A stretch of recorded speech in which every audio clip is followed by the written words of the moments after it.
الحمد للہ رب العالمین والصلاة والسلام علی سید الانبیاء والمرسلین اما بعد فاعوذ باللہ من الشیطان الرجیم بسم اللہ الرحمن الرحیم۔ اللہ تبارک و تعالیٰ کے فضل و کرم سے بہار شریعت کی پہلی جلد مکمل، جس کے کم و بیش 6 حصے ہیں، وہ اختتام کو پہنچی، اور اب بہار شریعت کی دوسری جلد مطبوعہ مکتبۃ المدینہ ہم شروع کرنے لگے ہیں۔ نکاح کے مسائل کا بیان ہے۔ اللہ تبارک و تعالیٰ کی بارگاہ میں دعا گو ہیں کہ رب کعبہ ہمیں مسائل کو سمجھنے کی اور ان پر عمل کرنے کی اور آگے مسلمانوں تک پہنچانے کی توفیق عطا فرمائے۔ صدر الشریعہ بدر الطریقہ حضرت علامہ مولانا مفتی محمد امجد اعظمی رحمۃ اللہ تعالی علیہ بہار شریعت کی دوسری جلد اور حصہ 7واں صفحہ نمبر 1 پر ارشاد فرماتے ہیں، بسم اللہ الرحمن الرحیم، نحمدہ ونصلی علی رسولہ الکریم۔ نکاح کا بیان۔ اللہ تبارک و تعالی ارشاد فرماتا ہے، فَانْكِحُوا مَا طَابَ لَكُم مِّنَ النِّسَاءِ مَثْنَىٰ وَثُلَاثَ وَرُبَاعَ فَإِنْ خِفْتُمْ أَلَّا تَعْدِلُوا فَوَاحِدَةً۔ نکاح کرو جو تمہیں خوش آئیں عورتوں سے، 2 اور 3 اور 4، اور اگر یہ خوف ہو کہ انصاف نہ کر سکو گے تو 1 سے۔ اور فرماتا ہے، وَانْكِحُوا الْأَيَامَ مِنْكُمْ وَالصَّالِحِينَ مِنْ عِبَادِكُمْ وَإِمَائِكُمْ إِنْ يَكُونُوا فُقَرَاءَ يُغْنِهِمُ اللَّهُ مِنْ فَضْلِهِ وَاللَّهُ وَاسِعٌ عَلِيمٌ۔ وَلْيَسْتَعْفِفِ الَّذِينَ لَا يَجِدُونَ نِكَاحًا حَتَّى يُغْنِيَهُمُ اللَّهُ مِنْ فَضْلِهِ۔ اپنے یہاں کی بے شوہر والی عورتوں کا نکاح کر دو، اور اپنے نیک غلاموں اور باندیوں کا، اگر وہ محتاج ہوں تو اللہ عز و جل اپنے فضل کے سبب انہیں غنی کر دے گا، اور اللہ عز و جل وسعت والا، علم والا ہے۔ اور چاہیے کہ پارسائی کریں وہ کہ نکاح کا مقدور نہیں رکھتے، یہاں تک کہ اللہ عز و جل اپنے فضل سے انہیں مقدور والا کر دے۔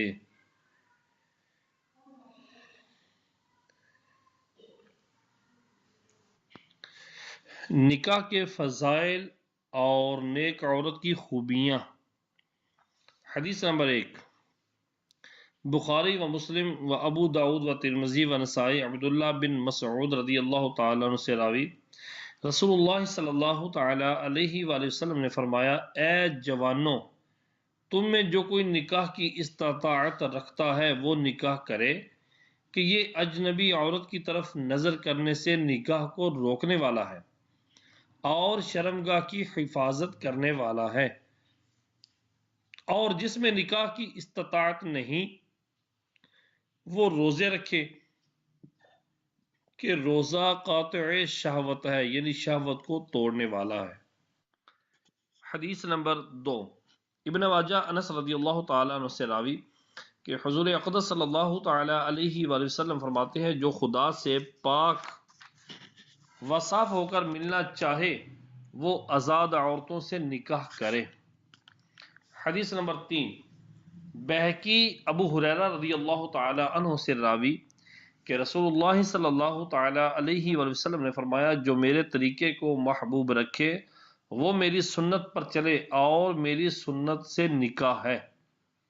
نمبر 4، مسلم و نسائی، عبداللہ بن عمر رضی اللہ تعالی عنہما سے راوی کہ حضور صلی اللہ تعالی علیہ وآلہ وسلم نے فرمایا، دنیا متاع ہے، اور دنیا کی بہتر متاع نیک عورت۔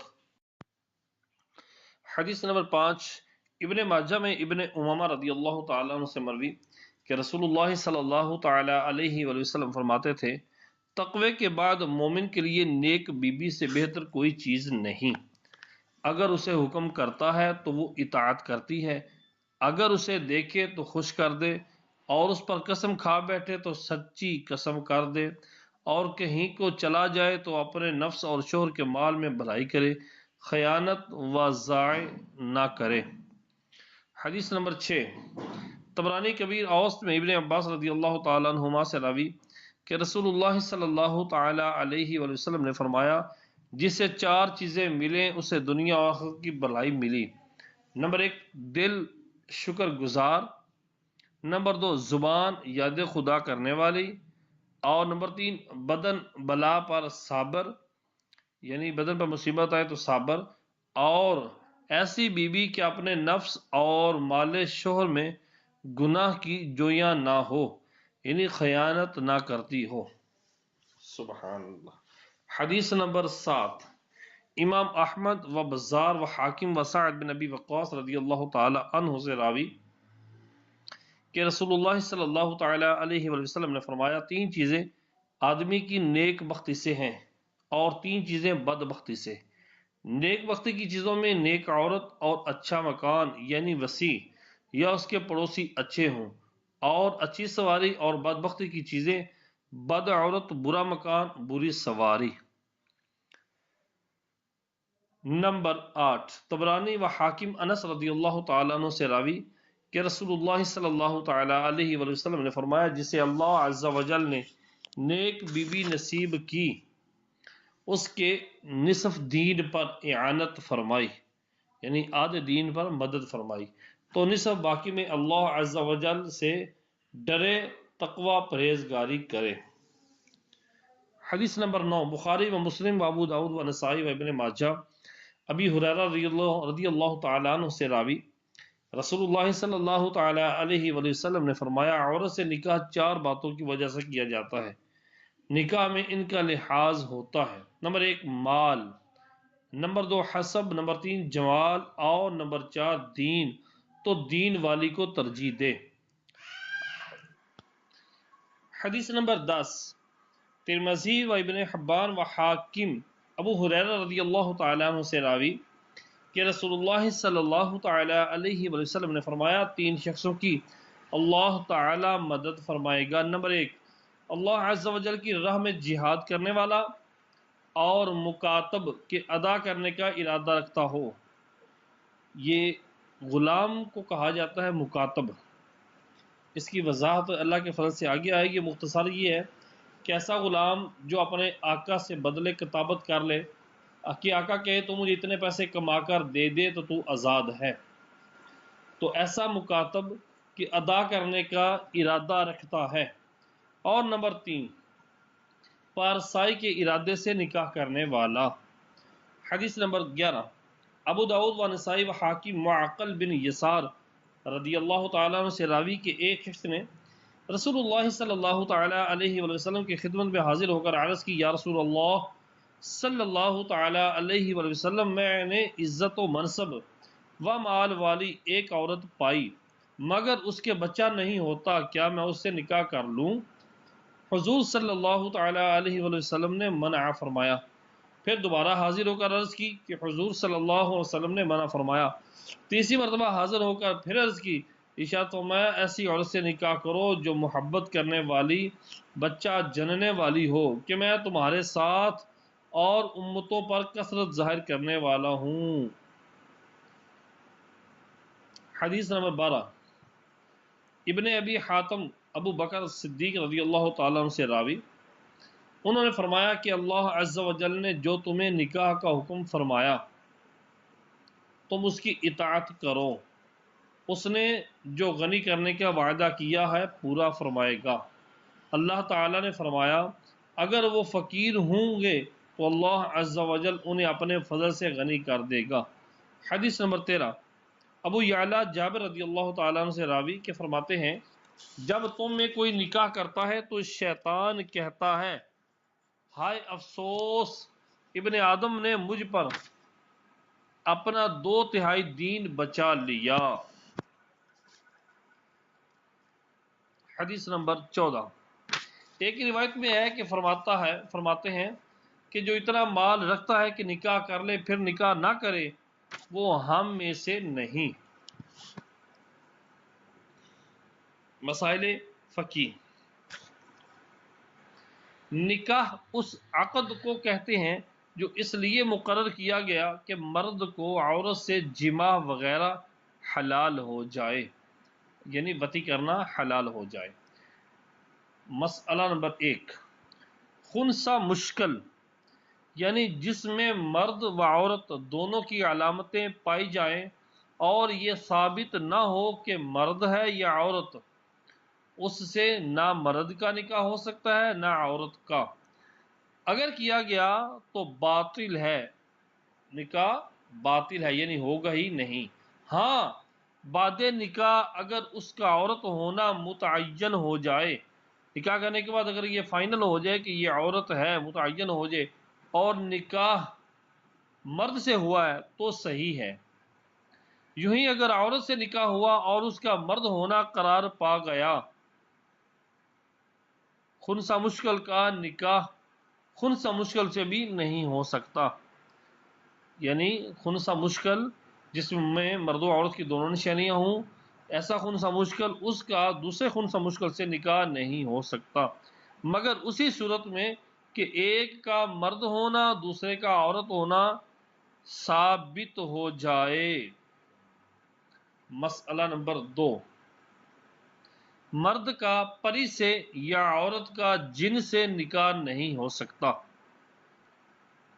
نمبر 3، یہ جو عوام میں مشہور ہے کہ بد مانس آدمی کی شکل کا ایک جانور ہوتا ہے، اگر واقعی ہے تو اس سے بھی نکاح نہیں ہو سکتا کہ وہ انسان نہیں، جیسے پانی کا انسان کے دیکھنے سے بالکل انسان معلوم ہوتا ہے اور حقیقتاً وہ انسان نہیں۔ حاشیے میں دیکھیں ذرا، پانی کا انسان یہ ایک قسم کی دریائی مخلوق ہے جس کی شکل انسان کے مشابہ ہوتی ہے، فرق صرف یہ ہے کہ پانی کے انسان کی دم بھی ہوتی ہے۔ جی، نکاح کے احکام۔ اعتدال کی حالت میں، یعنی نہ شہوت کا بہت زیادہ غلبہ ہو، نہ بندہ عنین یعنی نہ مرد ہو، اور مہر و نفقہ پر قدرت بھی ہو۔ مہر نفقہ سے مراد کپڑے، کھانے پینے وغیرہ کے اخراجات دینے پر قادر بھی ہو، تو نکاح سنت مؤکدہ ہے کہ نکاح نہ کرنے پر اڑا رہنا یہ گناہ ہے، اور حرام سے بچنا یا اتباع سنت اور تعمیل حکم، اللہ تبارک تعالیٰ نے حکم فرمایا اس کا عمل کرنا، یا اولاد حاصل ہونا مقصود ہے تو بھی ثواب پائے گا، اور اگر محض لذت یا قضاء شہوت منظور ہو، یعنی شہوت کو پورا کرنا مقصود ہو، تو ثواب نہیں۔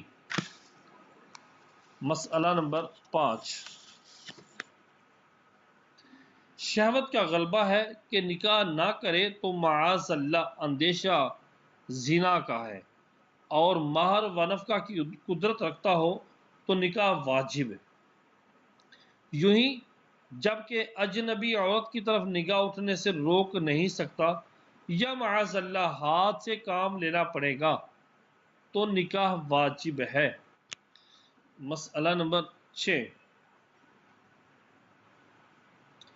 یہ یقین ہو کہ نکاح نہ کرنے میں زنا واقع ہو جائے گا تو فرض ہے کہ نکاح کرے۔ مسئلہ نمبر 7، اگر یہ اندیشہ ہے کہ نکاح کرے گا تو نہ نفقہ نہ دے سکے گا یا جو ضروری باتیں ہیں ان کو پورا نہ کر سکے گا تو مکروہ ہے، اور ان باتوں کا یقین ہے کہ نہ نفقہ بھی نہیں دے سکتا اور حق زوجیت بھی اختیار نہیں کر سکتا، تو نکاح کرنا حرام ہے، مگر نکاح بہرحال ہو جائے گا، یعنی ایسا شخص نکاح کرے گا تو نکاح تو منعقد ہو جائے گا، لیکن ایسا شخص نکاح کرے گا تو یہ گناہ ہے۔ نمبر 8، نکاح اور اس کے حقوق ادا کرنے میں اور اولاد کی تربیت میں مشغول رہنا نوافل میں مشغولی سے بہتر ہے۔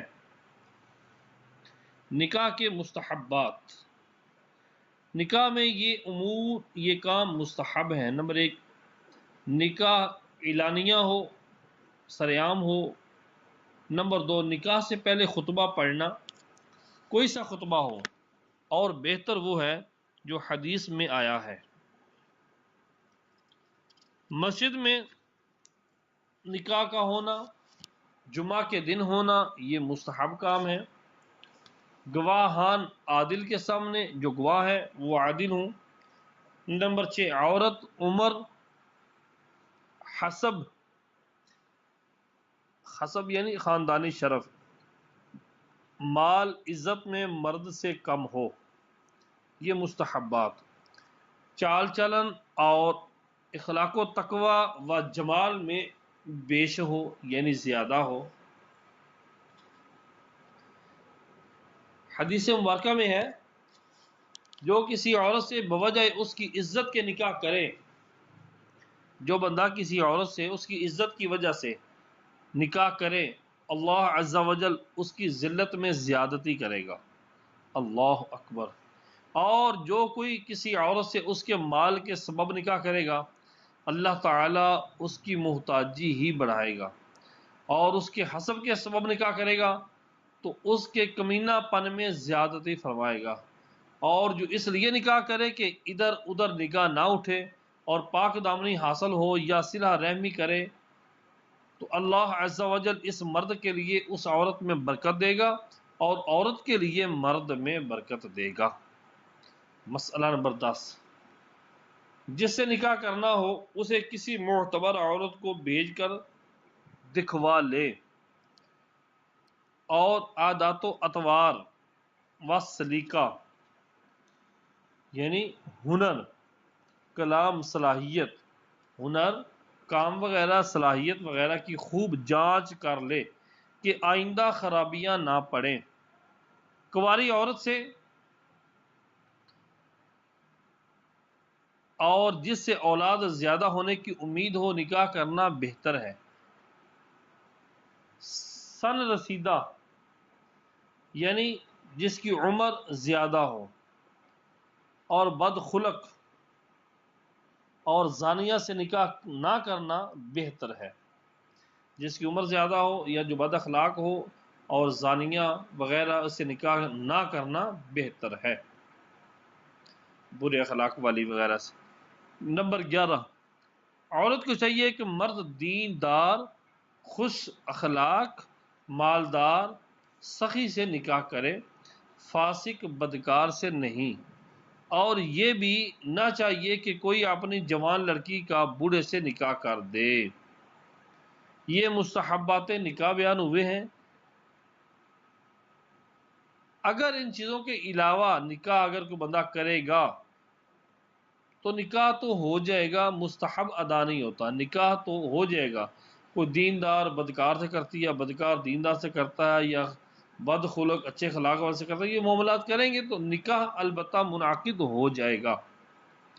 مسئلہ نمبر 12، ایجاب و قبول یعنی مثلا ایک کہے میں نے اپنے کو تیری زوجیت میں دیا، ایک دونوں میں سے ایک یعنی عورت مثال کے طور پر کہے میں نے اپنے آپ کو تیری زوجیت میں دیا، دوسرا کہے میں نے قبول کیا، یہ نکاح کے رکن ہیں۔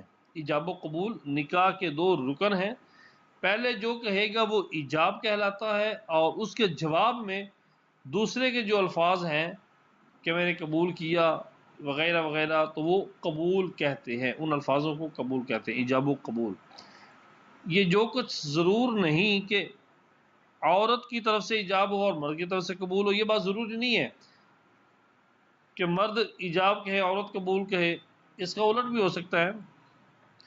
مرد اگر ایجاب کہے عورت قبول کہے تب بھی ٹھیک ہے، عورت اگر ایجاب کہے مرد قبول کہے تب ہی ٹھیک ہے، اس کا الٹ بھی ہو سکتا ہے۔ ایجاب و قبول کی صورتیں۔ مسئلہ نمبر 13، ایجاب و قبول میں ماضی کا لفظ ہونا ضروری ہے۔ یعنی ایسا لفظ جس میں زمانہ ماضی کا معنی پایا جاتا ہو۔ مثلا یوں کہے کہ میں نے اپنا یا اپنی لڑکی یا اپنے موکلہ جس نے اس کو وکیل بنایا ہے کا تجھ سے نکاح کیا، میں نے اپنا یا اپنی لڑکی کا یا اپنے موکلہ کا کہ جس نے مجھے وکیل بنایا کہ میرا نکاح کر دے، ان کا تجھ سے نکاح کیا یا ان کو تیرے نکاح میں دیا۔ وہ کہے میں نے اپنے لیے یا اپنے بیٹے یا موکل جس نے اس کو وکیل بنایا کہ میرا نکاح کر دے، موکل کے لیے قبول کیا، ایک بات ہوگی۔ یا ایک طرف سے امر کا صیغہ ہو، حکم کا صیغہ ہو، حکم پایا جائے، ایسا لفظ پایا جائے جس میں حکم دیا جا رہا ہے، ایک طرف سے امر کا صیغہ ہو، حکم کا صیغہ ہو، دوسری طرف سے ماضی کا۔ مثلا یوں کہے کہ تو مجھ سے اپنا نکاح کر دے، حکم دیا جا رہا ہے نا، تو اپنا نکاح مجھ سے کر دے یا تو میری عورت ہو جا۔ اب اس نے کہا میں نے قبول کیا، میں نے قبول کیا ماضی کا صیغہ، یا زوجیت میں دیا تو نکاح ہو جائے گا۔ یا ایک طرف سے حال کا صیغہ ہو، زمانہ حال موجودہ، ایسا لفظ بولا جس میں موجودہ معنی پایا جا رہا ہے، موجودہ زمانے کا۔ ایک طرف سے حال کا صیغہ ہو، دوسری طرف سے ماضی کا۔ مثلا بندہ کہے، دونوں میں سے بندہ کہے یا عورت یا مرد کہے تو مجھ سے اپنا نکاح کرتی ہے، تو مجھ سے اپنا نکاح کرتی ہے، اس نے کہا کیا۔ اب پہلا بندہ کہہ رہا ہے تو مجھ سے اپنا نکاح کرتی ہے، زمانہ حال بولا جا رہا ہے، موجودہ زمانہ۔ آگے سے دوسرا بندہ بولتا ہے، عورت ہے یا مرد ہے، وہ بولا نکاح کیا تو ہو گیا۔ یا یوں کہ میں تجھ سے نکاح کرتا ہوں، اس نے کہا میں نے قبول کیا تو نکاح ہو جائے گا۔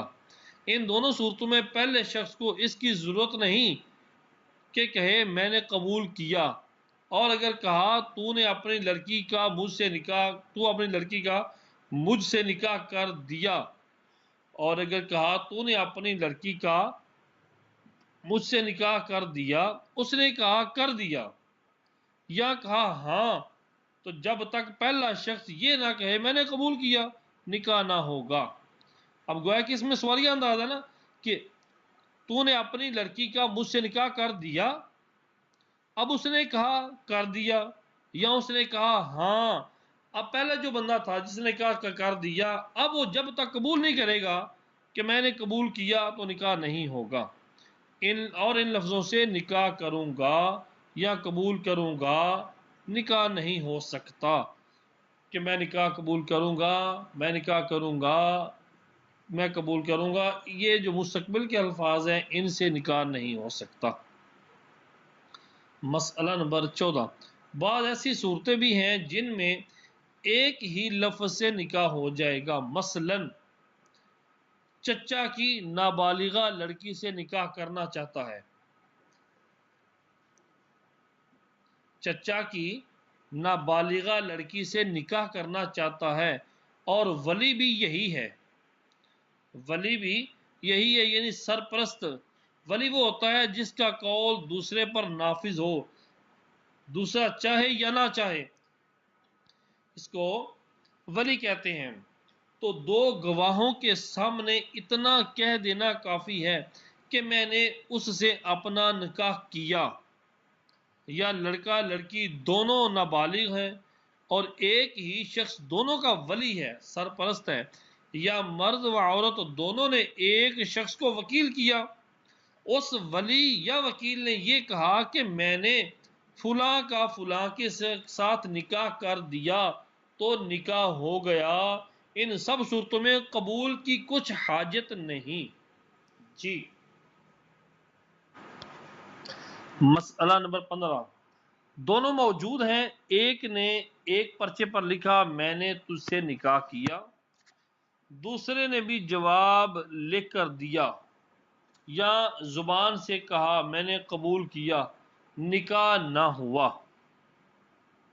توجہ فرمائیں، دونوں موجود ہیں، عورت اور مرد، ایک نے ایک پرچے پر لکھا میں نے تجھ سے نکاح کیا، دوسرے نے بھی لکھ کر دیا یا زبان سے کہا میں نے قبول کیا، نکاح نہ ہوا۔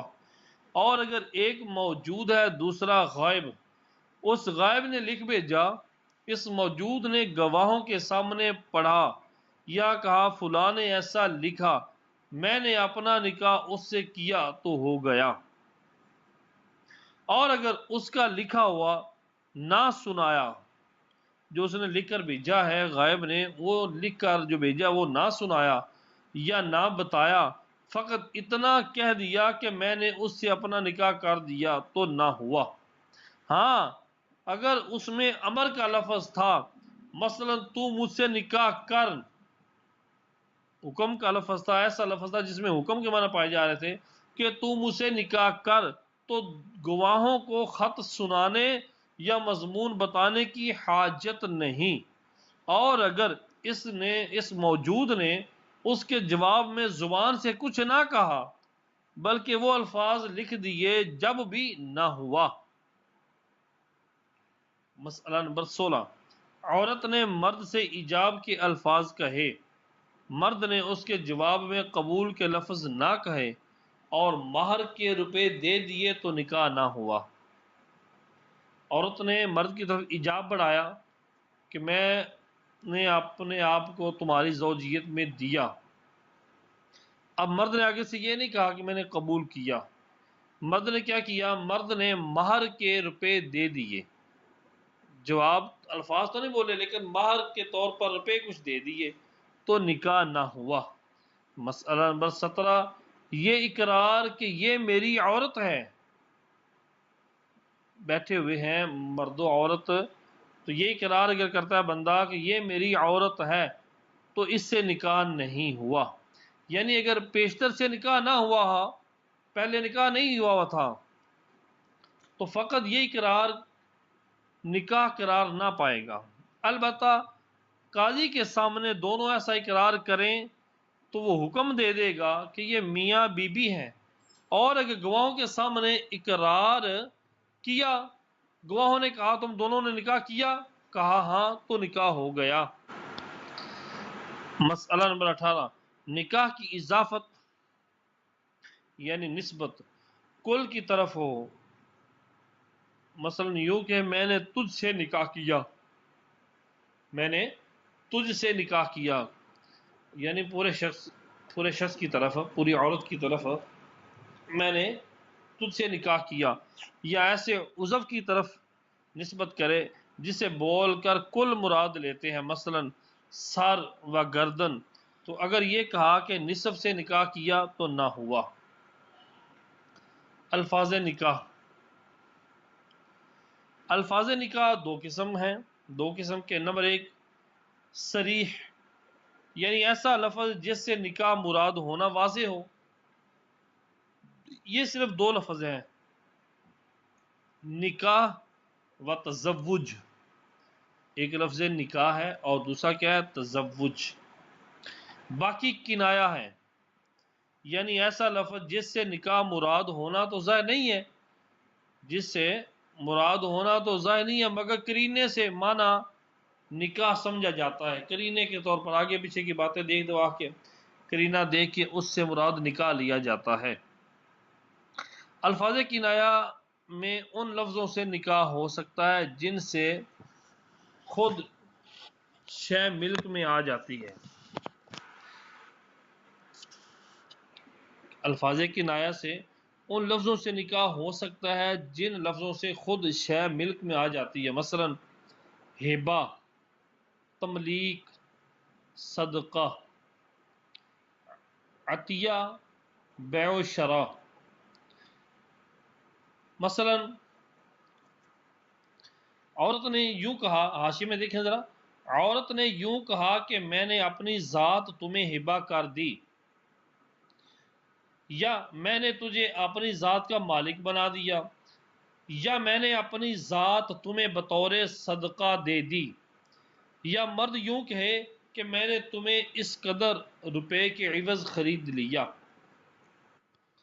اب یہ ایسے الفاظ کنایا ہے کہ ان سے شے ملک میں آ جاتی ہے، چیز جو ہوتی ہے وہ ملک میں، ملکیت میں، قبضے میں، ملکیت میں آ جاتی ہے، مگر ان میں قرینے کی ضرورت ہے کہ گواہ اسے نکاح سمجھیں۔ ایسا قرینہ پایا جانا چاہیے، ایسی دلیل پائی جانی چاہیے کہ جو گواہان ہیں وہ اس کو نکاح سمجھیں۔ نمبر 20، ایک نے دوسرے سے کہا میں نے اپنی یہ لونڈی، میں نے یہ اپنی باندی لونڈی تجھے ہبہ کی، تو اگر یہ پتہ چلتا ہے کہ نکاح ہے، ایک نے دوسرے سے کہا میں نے اپنی یہ لونڈی تجھے ہبہ کی، تو اگر یہ پتہ چلتا ہے کہ نکاح ہے، مثلا گواہوں کو بلا کر ان کے سامنے کہنا، گواہوں کو بلا کر ان کے سامنے یہ کہنا کہ میں نے یہ لونڈی تجھے ہبہ کی، ان کے گواہوں کے سامنے کہنا اور مہر کا ذکر وغیرہ کیا تو یہ نکاح ہو گیا۔ اور اگر قرینہ نہ ہو، قرینہ نہ ہو، کوئی دلیل نہ ہو، گواہوں کو نہیں بلایا، مہر کا ذکر نہیں کیا، مگر وہ کہتا ہے کہ میں نے نکاح مراد لیا تھا، اور جسے ہبہ کی، جسے دی لونڈی، جسے ہبہ کی، وہ اس کی تصدیق کرتا ہے کہ جس نے نکاح ہی مراد لیا تھا، تو جب بھی نکاح ہے۔ اور اگر وہ تصدیق نہ کرے، جس کو ہبہ کیا وہ تصدیق نہ کرے، تو ہبہ قرار دیا جائے گا، یعنی خالی ہبہ ہی مراد دیا جائے گا کہ اس کو یہ لونڈی دے دی گئی ہے، نکاح نہیں مراد دیا جائے گا۔ اور آزاد عورت کی نسبت یہ الفاظ کہے، ایک لونڈی تھی اور اب یہ آزاد عورت، عام عورت، آزاد عورت کی طرف نسبت کر کے یہ الفاظ کہے تو نکاح ہی ہے، یعنی آزاد عورت کے بارے میں یہ کہتا ہے میں نے یہ تمہیں یہ ہبہ کی، اپنی بیٹی ہبہ کی، اپنی بھتیجی تمہیں ہبہ کی، تو آزاد عورت کی نسبت یہ الفاظ کہتا ہے تو نکاح ہی ہے۔ قرینے کی حاجت نہیں، مگر جب ایسا قرینہ پایا جائے جس سے معلوم ہوتا ہے کہ نکاح نہیں تو اب نہیں۔ مثلا معاذ اللہ کسی عورت سے زنا کی درخواست کی، اس نے کہا میں نے اپنے کو تجھے ہبہ کر دیا، کسی عورت سے زنا کی درخواست کی، کسی سے کہا میں تجھے زنا کرنا چاہتا ہوں، اس نے، عورت نے کہا میں نے اپنے آپ کو تجھے ہبہ کر دیا، اب مرد نے اس کو قبول کیا تو نکاح نہ ہوا، اس نے کہا قبول کیا تو نکاح نہ ہوا، یا لڑکی کے باپ نے کہا کہ یہ لڑکی خدمت کے لیے میں نے تجھے ہبہ کر دی، اس نے قبول کیا تو یہ نکاح نہیں، مگر جب کہ اس لفظ سے نکاح مراد لیا ہو تو ہو جائے گا۔ مسئلہ نمبر 21، عورت سے کہا تو میری ہو گئی، اس نے کہا ہاں، یا میں تیری ہو گئی، یا عورت سے کہا بعوض اتنے روپے کے تو میری ہو جا، اس نے کہا قبول کیا، یا عورت نے کہا مرد سے، عورت نے مرد سے کہا میں نے تجھ سے اپنی شادی کی، مرد نے قبول کیا، یا مرد نے عورت سے کہا تو نے اپنے کو میری عورت کیا، اس نے کہا کیا، تو ان سب صورتوں میں نکاح ہو جائے گا۔ مسئلہ نمبر 22، جس عورت کو بائن طلاق دی ہے، یہ طلاق باب کے اندر وضاحت آئے گی، طلاق بائن، طلاق رجعی، طلاق مغلظہ، یہ کیا ہوتی ہے؟ جس عورت کو طلاق بائن دی ہے، اس نے گواہوں کے سامنے کہا میں نے اپنے کو تیری طرف واپس کیا، مرد نے قبول کیا، نکاح ہو گیا۔ صلو علی الحبیب صلی اللہ تعالی علی محمد۔